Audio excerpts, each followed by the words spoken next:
Hello student, welcome to हमारी academy official and my name is Abhay Raut. कैसे आप सब, कैसे चल रही है आपकी प्रिपरेशन? आई होप आप सभी स्टूडेंट अपने एग्ज़ाम के प्रिपरेशन में लगे होंगे, क्योंकि बिहार बिजली विभाग का फॉर्म लगभग चल ही रहा है। आप सभी लोग अप्लाई भी कर चुके होंगे, तो अब आपका देन मोटिव ये होना चाहिए एग्ज़ाम की प्रिपरेशन, क्योंकि 6870 सीट के लिए बहुत सारे स्टूडेंट अप्लाई करेंगे और सभी स्टूडेंट अपनी तैयारी में लग भी चुके होंगे। तो आप भी अपनी तैयारी में लग जाइए, ठीक है। अब बहुत सारे स्टूडेंट जितने भी क्लास लेक्चर मतलब अपडेट किया है एजुकेशन चैनल पर, बहुत सारे स्टूडेंट के कमेंट्स आए कि सर जनरल एंट्री के क्वेश्चन करा दीजिए, ठीक है। जनरल एंट्री का में बहुत सारा हमें डाउट होता है, कैसे किस ट्रांजैक्शन में किस पार्टी को हमें डेबिट करना है, किस पार्टी को हमें क्रेडिट करना है, बहुत सारे डाउट होते हैं, ठीक है। सर इसका एक अलग से क्लास करा दीजिए। तो आज उन सभी स्टूडेंट के रिक्वेस्ट पे ये क्लास आज की हो रही है। इम्पॉर्टेंट मैं आज ये आपको क्वेश्चन कराने वाला हूँ। ये क्वेश्चन आपके एग्ज़ाम में आए हुए क्वेश्चन है, ठीक है। ये सभी क्वेश्चन आपके एग्जाम में आए हुए क्वेश्चन है। ऐसे ही क्वेश्चन आपसे जनरल एंट्री का एक क्वेश्चन ही आएगा, एक ही नंबर आएगा, लेकिन आपके लिए एग्जाम में आएगा, ठीक है। और इम्पॉर्टेंट भी होता है, क्योंकि अगर जनरल एंट्री अगर आपसे गलती हुई ना तो एक नंबर आपका चला गया और आप हज़ारों स्टूडेंट के पीछे चले आएंगे। आपको मालूम है 0.5 से कोई कट ऑफ में आ जाता है, 0.5 से कोई कट ऑफ से बाहर हो जाता है। तो एक एक नंबर आपके लिए इम्पॉर्टेंट है। तो ईमानदारी से पढ़िए, मेहनत कीजिए, ठीक है। बाकी आज जितने भी क्वेश्चन मैं कराने वाला हूँ ये सब इम्पॉर्टेंट है, एग्ज़ाम में आए हुए क्वेश्चन है। ध्यान से देखिए, सारी क्लासेस मैं डिटेल में करा रहा हूँ।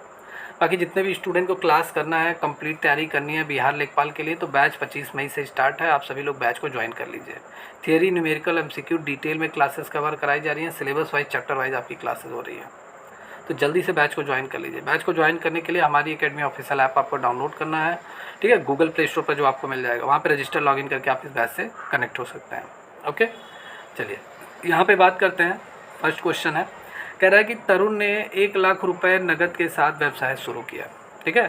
तरुण started a business with a cash 1 lakh, ठीक है। 1 लाख ही है, यूनिट 10, 100,000, 10,000 लाख। हाँ, तो 1 लाख तरुण ने 1 लाख रुपीज़ से अपना बिजनेस स्टार्ट किया, ठीक है। अब यहाँ पे आपका किसको हम डेबिट करेंगे, किसको क्रेडिट करेंगे? देखिए, जब भी कोई ट्रांजैक्शन होता है आपको मालूम होना चाहिए, दो पार्टियाँ सामने आती हैं, दो अकाउंट्स आपके सामने आते हैं, दो पार्टियाँ आपके सामने आती हैं। एक बायर होता है, एक सेलर होता है। अगर कोई भी ट्रांजैक्शन होता है, एक बेचने वाला होता है, एक खरीदने वाला होता है। या दूसरे फॉर्म में अगर हम कहें तो दो अकाउंट्स आपके ओपन होते हैं, एक डेबिट का अकाउंट रहता है, एक क्रेडिट का अकाउंट रहता है, ठीक है। अब जब हम बिजनेस में पैसा अपना इन्वेस्ट करते हैं तो बिजनेस, जैसे आप अकाउंटिंग कॉन्सेप्ट फर्स्ट चैप्टर पढ़ेंगे तो उसमें बिजनेस एंटिटी कॉन्सेप्ट है। बिजनेस एंटिटी कॉन्सेप्ट ये कहता है कि जो आपका बिजनेस है, ठीक है, वो एक अलग एंटिटी है, एक अलग, मैं कह सकता हूँ कि एक अपने आप में वो एक अलग व्यक्ति है, अलग पर्सन है, ठीक है। जो गवर्नमेंट ऑफ इंडिया को, मतलब बिजनेस आपका, अगर आपकी कोई कंपनी है तो कंपनी पे भी टैक्स आपका लगता है, ठीक है। तो बिजनेस को एक अलग एंटिटी माना गया है, एक अलग इंडिविजुअल माना गया है, ठीक है। तो जितना भी पैसा आप अपने बिजनेस में इन्वेस्ट करते हैं, बिजनेस उसे लाइबिलिटी मानकर आपसे लेता है कि भैया ये मेरा पैसा नहीं है, मेरे मालिक का पैसा है, ठीक है। तो इस हिसाब से आप लोग वो कॉन्सेप्ट आप पढ़िए जाकर, ठीक है। वैसे मैं क्लास में कराऊंगा ही, टिपिकल है थोड़ा, लेकिन मैं उसको कराऊंगा, ठीक है। आप सभी लोगों को मैं वो पूरा कराऊंगा, इंपॉर्टेंट है वो। तो यहाँ पे सबसे पहले अगर आप बिजनेस में अपना पैसा इन्वेस्ट करते हैं तो बिजनेस क्या ट्रांजैक्शन करेगा इसके लिए? तो बिजनेस के पास कैश आ रहा है, प्लस हो रहा है, ठीक है। और बिजनेस के पास कैपिटल भी आ रहा है, लेकिन कैपिटल क्या है, उसके लिए लाइबिलिटीज़ है, लाइबिलिटी उसकी इंक्रीज़ हो रही है। तो आपको मालूम है कि जब हमारी लाइबिलिटी बढ़ती है, कोई हमें पैसा देता है तो हम उसको क्रेडिट साइड में लिखते हैं कि नहीं लिखते हैं? जैसे राम ने मुझे 100 रुपया दिया तो मैं क्या लिखूंगा, क्या जनरल एंट्री करूंगा? कैश अकाउंट डेबिट करूंगा। यहाँ पे देखिए, जैसे राम ने मुझे पैसा दिया तो कैश अकाउंट को मैं क्या करूंगा, कैश अकाउंट को मैं डेबिट करूंगा और टू राम अकाउंट को मैं क्रेडिट करूंगा, ठीक है। तो यहाँ हमारी लाइबिलिटी बढ़ी कि नहीं? राम से मैंने पैसा लिया, मेरी लाइबिलिटी इंक्रीज़ हो गई। तो लाइबिलिटी बढ़ने पे हम क्रेडिट साइड में लिखते हैं, ठीक है। अब कैपिटल, बिजनेस में कैपिटल आ रहा है तो बिजनेस के लिए लाइबिलिटीज़ है, तो इसे क्रेडिट साइड में लिखा जाएगा, टू कैपिटल अकाउंट। और बाकी बिजनेस में कैश आ रहा है तो कैश अकाउंट को डेबिट करेंगे 1 लाख से, ठीक है। 1 लाख से डेबिट करेंगे, 1 लाख से कैश को डेबिट करेंगे और क्रेडिट करेंगे किसको? To capital account. समझ में आया? यहाँ पे नरेशन क्या होगा? Cash receive from the owner Tarun. Cash receive हुआ किससे? ओनर तरुण से रिसीव हुआ। तो ये इसका जनरल एंट्री होगा, इंपॉर्टेंट है। जैसे कैश देखिए, कैश डेबिट होगा क्योंकि व्यवसाय में क्या हो रहा है, नगद आ रहा है, नगद प्रभावित हो रहा है, कैश फ्लो हो रहा है, क्लियर। और पूंजी खाते को क्रेडिट करते हैं क्योंकि मालिक द्वारा व्यवसाय में पूंजी निवेश की जा रही है, इन्वेस्ट की जा रही है, इसलिए क्या होगा? क्रेडिट होगा, ठीक है। या चलिए, सेकंड है आपका गुड्स परचेज फॉर कैश 20,000। हमने नगद में माल खरीदा, नगद मतलब 20,000 रुपया दे के कैश में माल हमने खरीद लिया, गुड्स को खरीद लिया। तो जब हमने ख़रीदा है तो ख़रीदने के लिए हम क्या करते हैं, सेल अकाउंट ओपन करेंगे कि परचेज अकाउंट? परचेज अकाउंट आप ओपन करेंगे। खरीदने के लिए हम परचेज अकाउंट, क्योंकि जब हम खरीद रहे हैं तो हमारा मतलब क्या हो रहा है, एक्सपेंसेस हो रहा है। भाई 20,000 हमारे हाथ से जा रहा है लेकिन गुड्स हमारे पास आ रहा है, ठीक है। तो यहाँ पे हम नगद माल खरीद रहे हैं तो आपकी जो परफेक्ट जर्नल एंट्री होगी, परचेज अकाउंट डेबिट 20,000 और टू कैश अकाउंट को हम यहाँ पे क्रेडिट करेंगे। आप सभी को मालूम है परचेज आपका कैसा अकाउंट है, परचेज आपका कैसा अकाउंट है, परचेज आपका नॉमिनल अकाउंट है, ठीक है, नॉमिनल। और नॉमिनल अकाउंट के रूल के अकॉर्डिंग जितने हमारे एक्सपेंसेस होते हैं इन्हें हम कहाँ करते हैं, उन्हें हम डेबिट साइड में रिकॉर्ड करते हैं, और जितनी हमारी इनकम होती है उन्हें हम क्रेडिट साइड में रिकॉर्ड करते हैं। तो परचेज हमारे लिए एक्सपेंसेस है तो इसे हम डेबिट साइड में रिकॉर्ड करेंगे, परचेज अकाउंट डेबिट 20,000। और हम जब 20,000 में ख़रीद रहे हैं माल को तो 20,000 हम बिजनेस में मतलब हमारे हाथ से 20,000 जा रहा है, मतलब नगद जा रहा है, कैश जा रहा है। तो कैश आपका क्या है, एसेट्स है, करंट एसेट्स है। और रियल अकाउंट है, कैश आपका कैसा अकाउंट है, कैश आपका रियल अकाउंट है।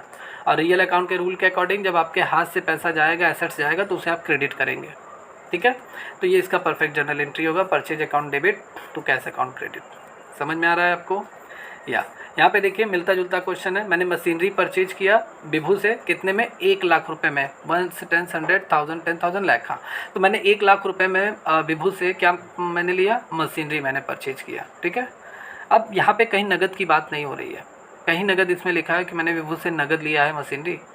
अब यहाँ पे दो चीज़ें हैं, मैं यहाँ परचेज अकाउंट नहीं ओपन करूँगा। अब बहुत सारे स्टूडेंट कहेंगे सर ख़रीदा है हमने तो परचेज अकाउंट डेबिट होना चाहिए, लेकिन नहीं, यहाँ पे मशीनरी आपकी यहाँ पे लिखी गई है, मतलब जो एसेट्स मैं ख़रीद रहा हूँ उसका नाम ही मेंशन है। तो इस कंडीशन में आप एसेट्स अकाउंट को डेबिट करेंगे, ठीक है।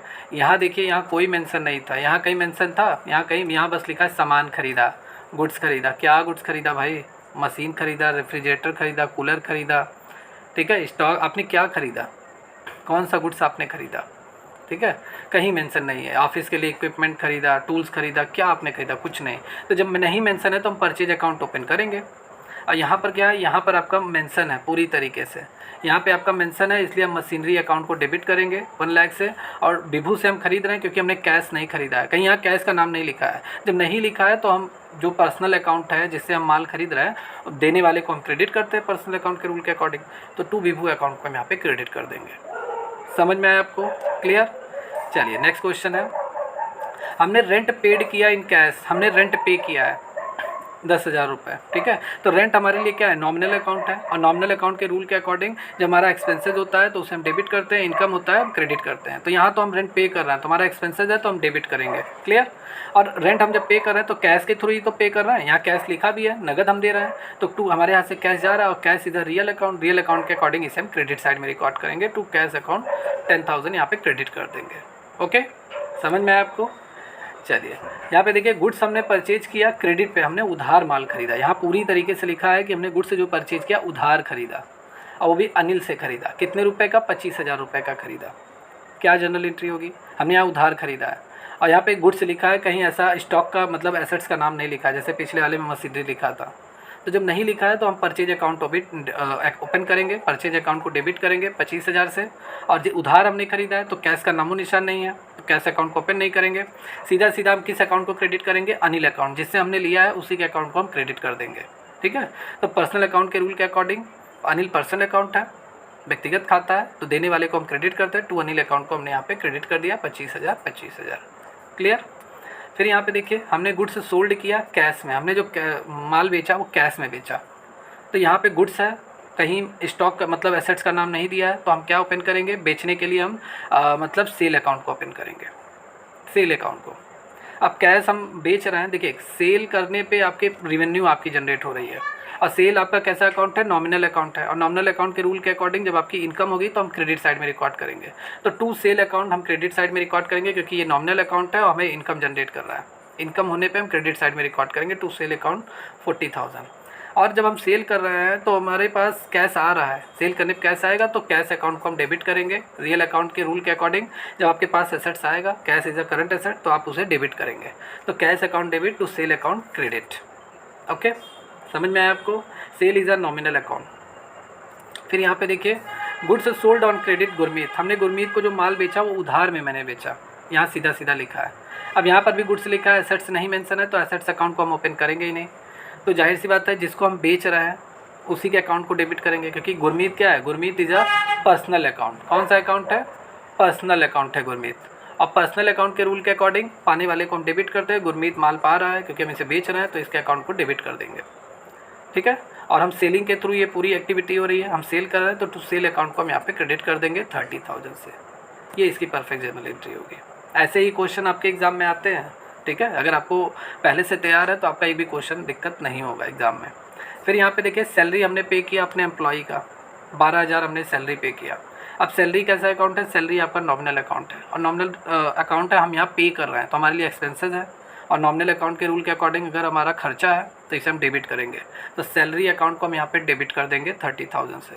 अब हम सैलरी पे कर रहे हैं तो दूसरा यहाँ पे अकाउंट कौन सा ओपन होगा, तो दूसरा कौन सा अकाउंट यहाँ पे क्रेडिट होगा, कैश, ठीक है। क्योंकि आप कैश के थ्रू ही तो सैलरी दे रहे हैं भाई, 12,000 की सैलरी आप पे कर रहे हैं, कहीं ये नहीं लिखा है कि आप चेक के थ्रू सैलरी दे रहे हैं, बैंक के थ्रू दे रहे हैं। जब नहीं है ये सब लिखा है तो सीधा सीधा हम कैश ही समझेंगे, ठीक है। तो टू कैश अकाउंट को हम यहाँ पे क्रेडिट कर देंगे। क्यों करेंगे, क्योंकि cash is a current assets, और हम कैश के थ्रू सैलरी दे रहे हैं तो कैश हमारे हाथ से जा रहा है, मतलब करंट एसेट जा रहा है।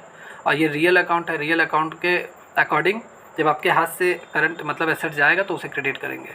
तो salary account debit 30,000 to cash account credit 30,000, ये इसकी परफेक्ट जर्नल एंट्री होगी। ओके, चलिए लास्ट क्वेश्चन है। हमने कैश विड्रॉ किया है फॉर पर्सनल यूज के लिए, हमने अपने पर्सनल यूज के लिए अपने बिजनेस से 1,000 रुपये मैंने क्या किया है, निकाला है, विड्रॉ किया है। 1,000 रुपये मैंने अपने पर्सनल यूज के लिए निकाला है। अब जब हम अपने पर्सनल यूज के लिए निकालेंगे तो ये बिजनेस की लायबिलिटी हो जाती है, ठीक है। बिजनेस के ओनर का अकाउंट हो जाता है, सिंपल सी बात है, बिजनेस के ओनर से संबंधित होता है। क्योंकि बिजनेस के ओनर ने अपने बिजनेस से अगर कुछ भी निकालेगा तो बिजनेस के ओनर से संबंधित रहेगा। और ये जितने भी अकाउंट्स आते हैं ये पर्सनल रिप्रेजेंटेटिव अकाउंट्स में आते हैं। अकाउंट मैंने आपको पढ़ाया है, personal account, real account, nominal account. Personal account में पर्सनल अकाउंट और पर्सनल रिप्रेजेंटेटिव अकाउंट आते हैं। तो यहाँ पे ड्राइंग अकाउंट डेबिट होगा, ड्राइंग अकाउंट डेबिट होगा 1,000, और मैंने निकाला है अपने बिजनेस से। तो बिजनेस क्या करेगा, बिजनेस से पैसा निकल रहा है, कैश की कमी हो रही है बिजनेस में।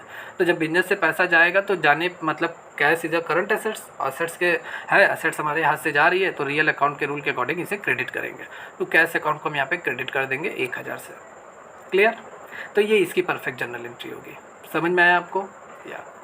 तो देखिए आज की क्लास में इतना ही। जितने भी क्वेश्चन मैंने बताए हैं सब इंपॉर्टेंट है, एग्जाम में आए हुए क्वेश्चन है। ऐसे क्वेश्चन आपके एग्जाम में आएंगे, 4 ऑप्शन रहेंगे, आपको मालूम है तो आप लगाएंगे, नहीं मालूम है तो आपका 1 नंबर गया, ठीक है।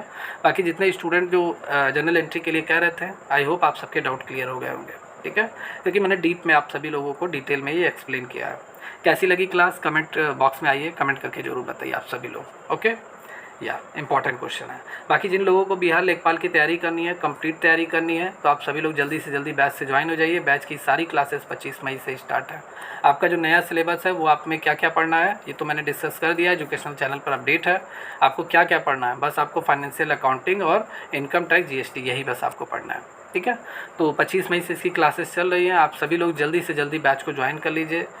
और बैच में ज्वाइन करने पे आपको थियरी, न्यूमेरिकल, MCQ ये सारी क्लासेस कवर कराई जा रही हैं, और मॉक टेस्ट वगैरह भी आपको प्रोवाइड कराया जाएगा, ठीक है। तो इंपॉर्टेंट है। बैच ज्वाइन करने के लिए हमारी एकेडमी ऑफिशियल ऐप डाउनलोड कीजिए, गूगल प्ले स्टोर से रजिस्टर लॉगिन करके इस बैच से जुड़ सकते हैं। ओके, तो मिलते हैं कल की क्लास में। Take care, good bye.